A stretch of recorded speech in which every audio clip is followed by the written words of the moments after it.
All right, welcome to RezoBiz, episode number 3 of the People's Choice. And this week we got to decide on a couple different things for the rest as we move forward with this build.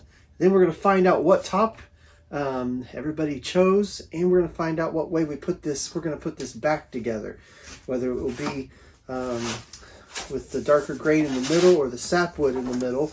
And then obviously I don't have the other back strap here, so kind of a hint to which one we got there. All right, here we go. Hi, I'm Byrl with Byrl Guitars, and welcome to RezoBiz, where everything is greater with a resonator. All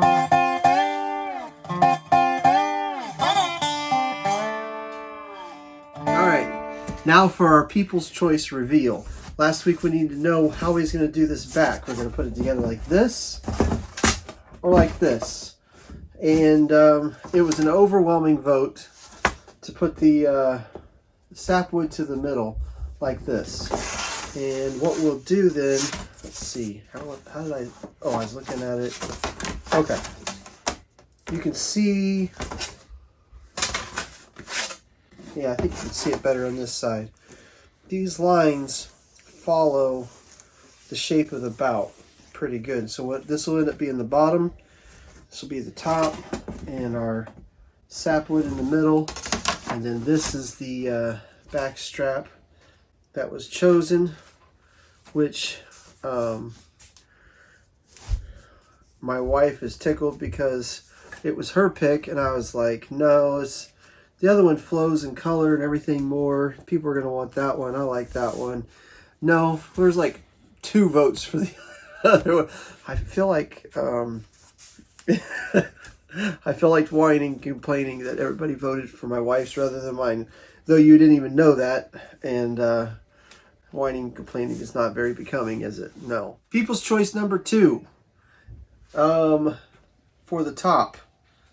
Nobody even liked this one. It'll be good for something else. The Bird's Eye Maple was number 3. And the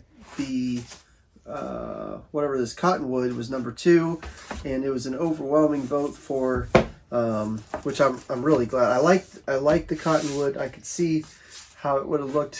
That spalting up in here would look nice, but this thing is beautiful, and this is gonna make a very nice guitar, especially that crazy spalted Hackberry.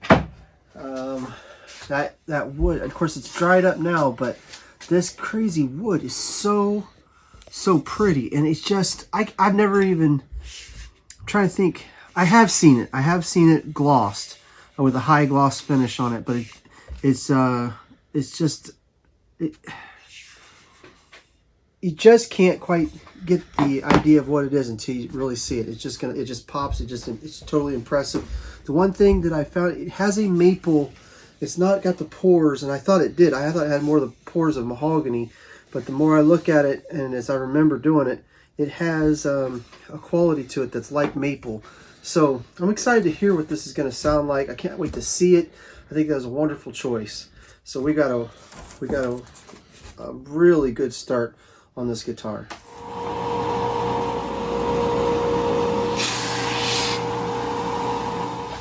All right, so we've got our pieces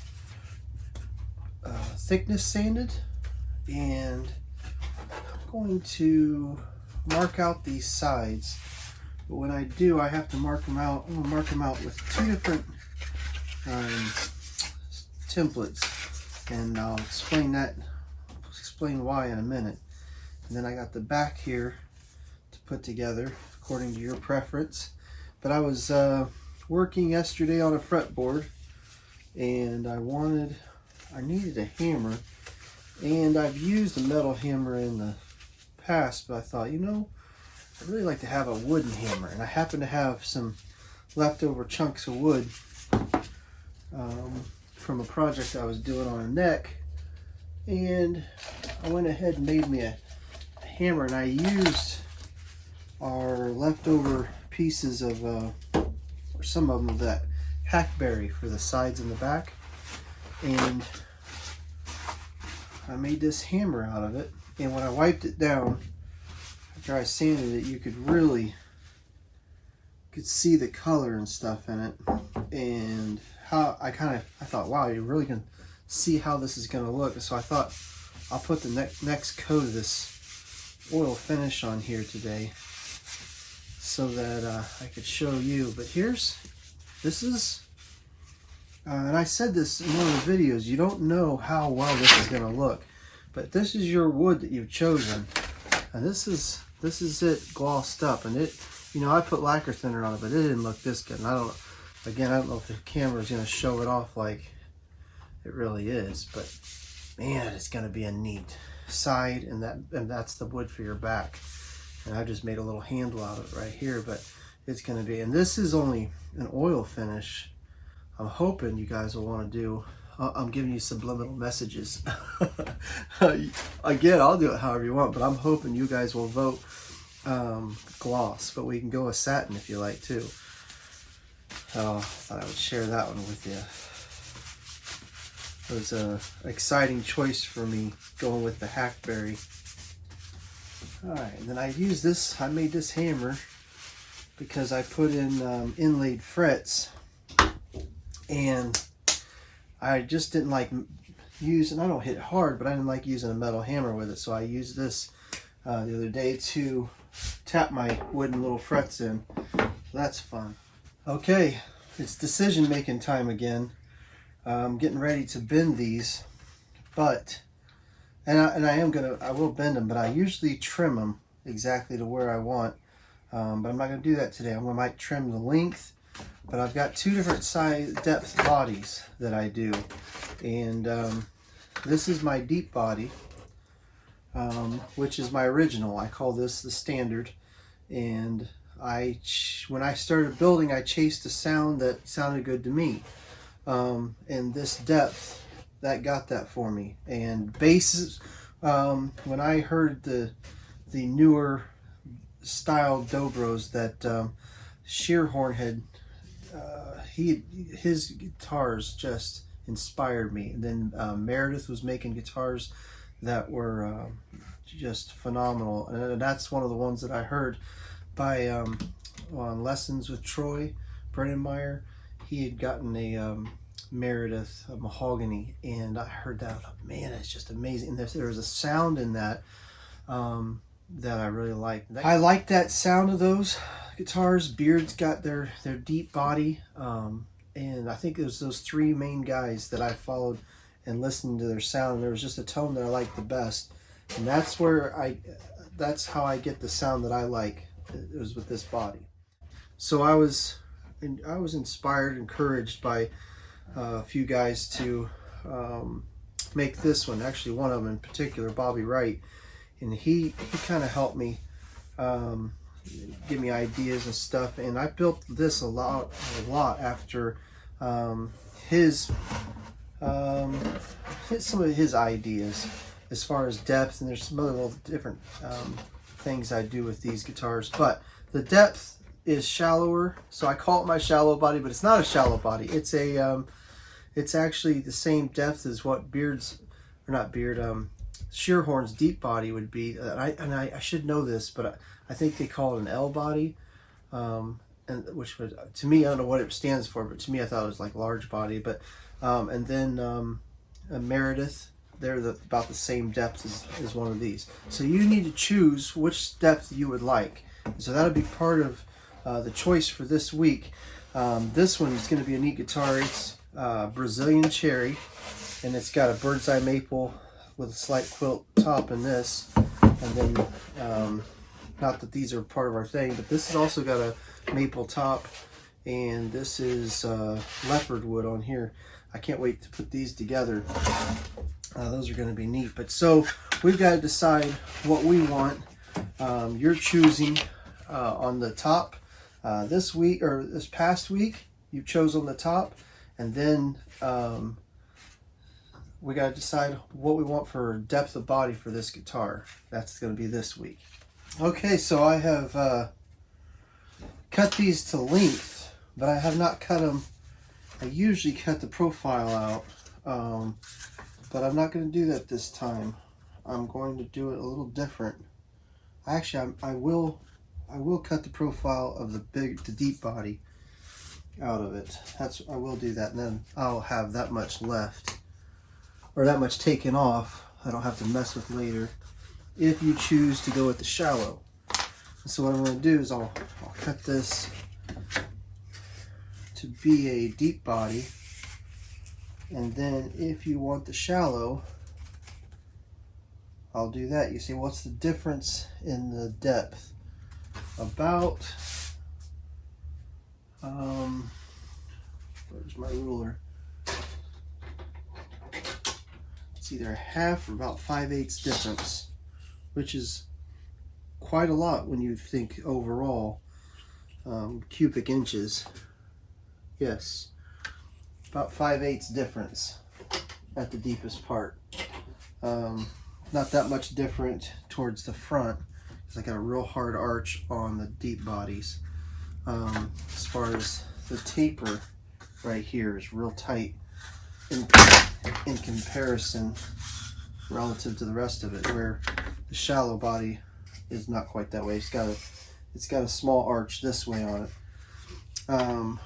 So it's not a lot different up there, but there is definitely quite a bit of difference in it. So I'm going to mark also, oh, and I just not thought of that, I need to do on both sides for this shallow body, because what I'm going to do is once these are marked, we'll bend them, and then if you choose the deep, it's done. If you choose the shallow, I'll just simply take a little block plane and block plane that edge down before I put the kerfing on to the size that I want it. Alright, I'm going to go cut this on the bandsaw. I'll get it to the depth of the deep body, and then we can go shallower if you like.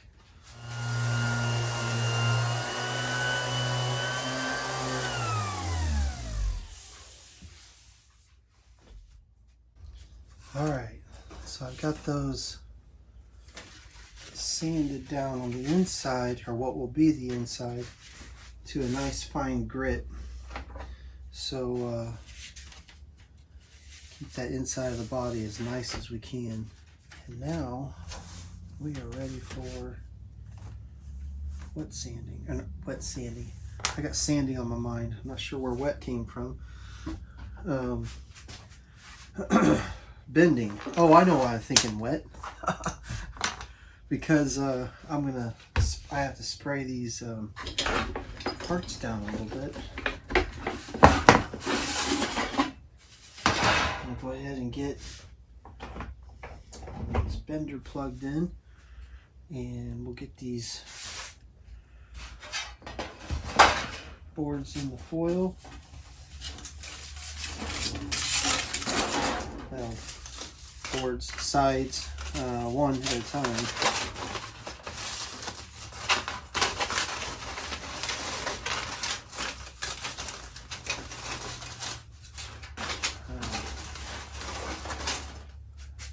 Like I say, I've drawn the line on the outside for the shallow body. So if you decide you would like to see it a shallower body, and there's more of you out there that'd rather see a shallow body than a deep body, then I can still take it down to that. But as of right now, it's a deep body.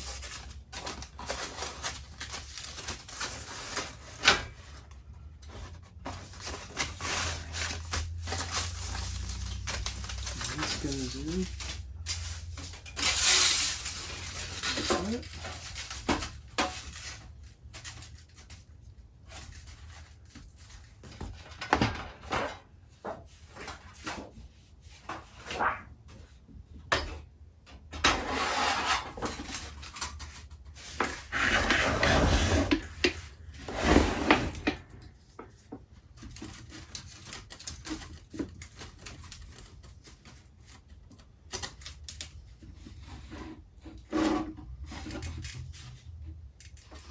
I have notches in my metal, so it tells me right where the waste is supposed to go.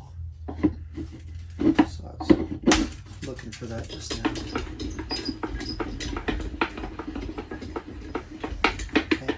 put a little pressure on it. Let it warm up.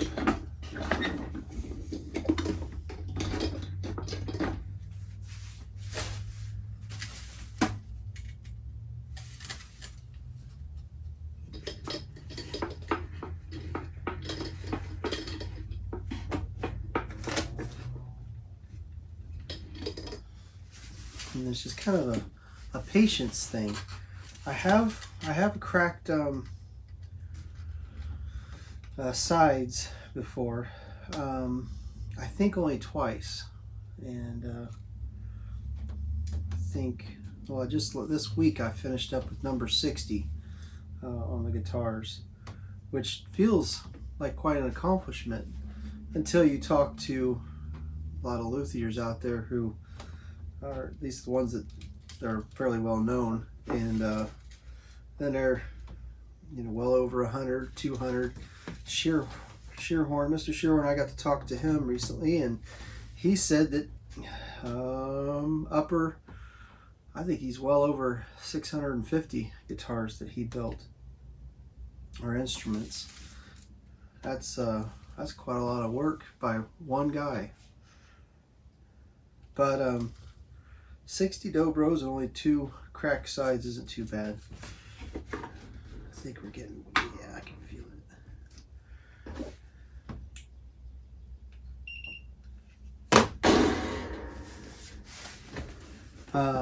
One of the sides that cracked on me was because I was using the church wood, and that stuff is so old that I just wasn't slow enough, wasn't careful enough, and I ended up having to actually soak them before I bent it, because it's just very old, very dry, real brittle at the time. But it has a special sound. That would be my church wood guitar right there behind me, number 1. All right.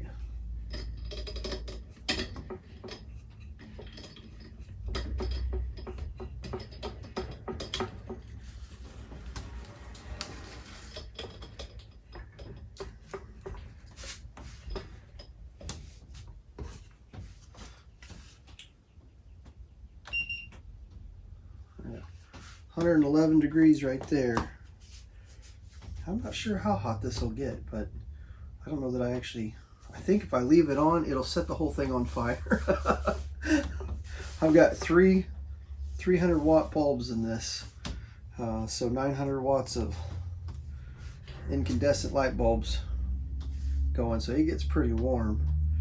I have been going along, and when I was first figuring out how long to let it sit and everything, it starts smoking, you know, so I have to have timers and make sure I don't go too long with it, or I might not have anything to work with at all. All right, we'll let that do its thing. Okay, it's not totally cooled down, and I know I've listened to, not only have I kind of chose 3 favorite guys when I was learning to build, and I just listened to everything I could on those guys. But then I've watched just about any guitar building thing on YouTube I could find, and everybody's got different opinions on how they bend their sides, how they heat them, they cool them, and heat them again, let them sit for 2 days. People do it all sorts of different ways. I want to get it done, and I haven't found a advantage in letting them sit a few days. So what I do is I bend them, and while they're still a little bit warm on the first one, I get it in the mold, and it's still warm, it's still cooling, so it can still be bent. It can still, I guess it's pliable, and then once it cools, you know, when something cools, it gets stiffer and doesn't like to move after that. And so while it's still warm, I put it in. It's not hot. I mean, it's cooled down quite a bit, But I get it in the mold just the way it should be. And now I'm gonna let that set like that, and now I can get to this other side. I got this sprayed and check to make sure it's all the right direction.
Hey, like my pink camouflage.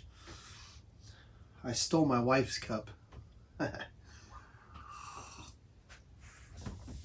Oh, nah, don't even get into it.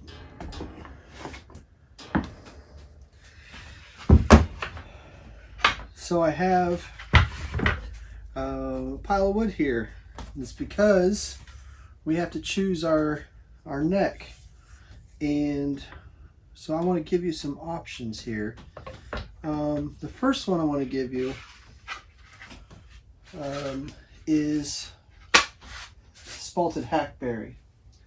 And I showed you the hammer, so you got a good idea how that handle or that wood's going to look. So it's been decided, we're bending the side on this. It's Hackberry in there. The back's going to be Hackberry. But I would suggest the Hackberry to be on the outside of the neck. Now you say, why are you holding three boards together?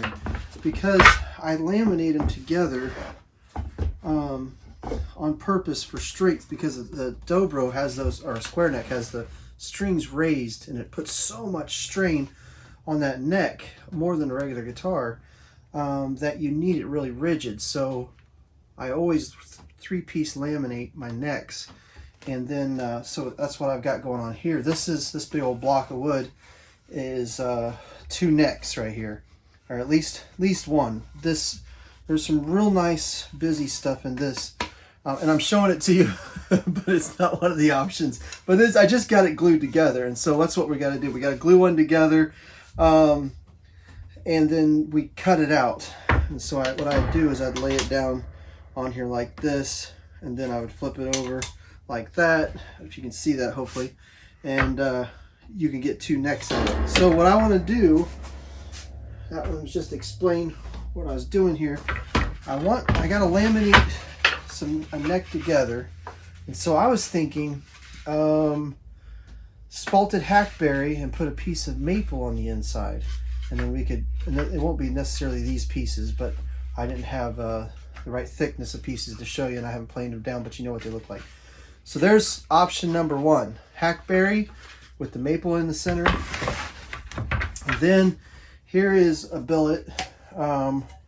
There's 3 pieces of mahogany. The contrast, and in fact that's what I've got going on here. This isn't mahogany, but this is the color of mahogany. So you've got that kind of a contrast right there. And this is a solid piece of mahogany, but we could do a mahogany. I've got African mahogany we could use, put a maple center, and we can make a neck that contrasted, or we could do a flame maple. And this has been planed down, but I haven't sanded it. But you can see, I believe, the figure. That's what these rough stripes are. That's the tiger stripe, or fiddleback, or whatever you want to call it. The curl in this wood on both sides. We'll get it real nice. And even the middle board's got curls, so you'd see it in the middle board also. So we could make a nice maple neck to put on there. So here's your 3 choices. You got maple, we could do a mahogany. I guess you got 4 because I could do a mahogany with maple in the center. And then we could do the Spalted Hackberry, which would match the body, and then with maple in the center. So there's your choices that you need to make for this week. All right, let's recap on the options we have and things we got to vote on this week. There's 2 different depths, and I put them side by side. Hopefully you can see this. And so it definitely affects the tone. This one will be a little bit more what you're used to hearing in the more modern guitars.